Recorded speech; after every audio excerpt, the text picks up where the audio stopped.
supposed to be Turkish. Some say his father was German. Nobody ever believed he was real.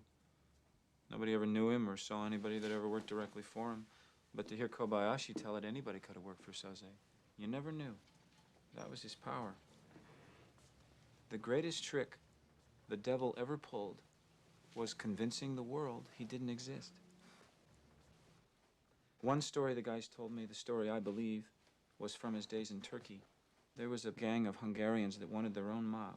They realized that to be in power, you didn't need guns or money or even numbers. You just needed the will to do what the other guy wouldn't.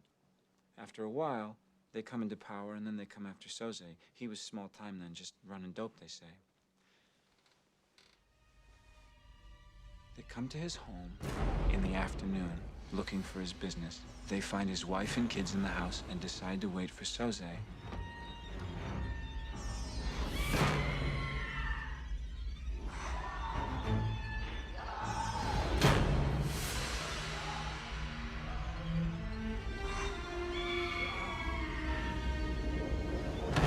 He comes home to find his wife raped and children screaming. The Hungarians knew Soze was tough, not to be trifled with, so they let him know they meant business. They tell him they want his territory, all his business. Soze looks over the faces of his family. Then he showed these men of will what will really was.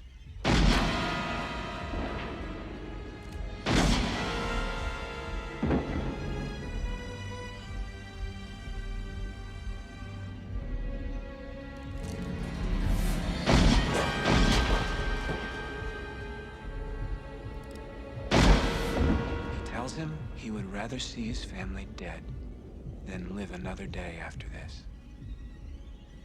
He lets the last Hungarian go. He waits until his wife and kids are in the ground, and then he goes after the rest of the mob.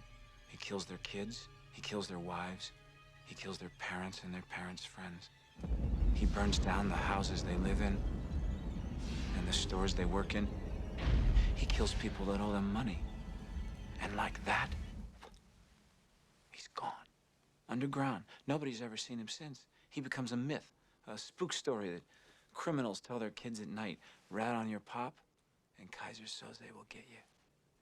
And no one ever really believes. Do you believe in him, Verbal? Keaton always said, I don't believe in God, but I'm afraid of him. Well, I believe in God. And the only thing that scares me is Kaiser Soze.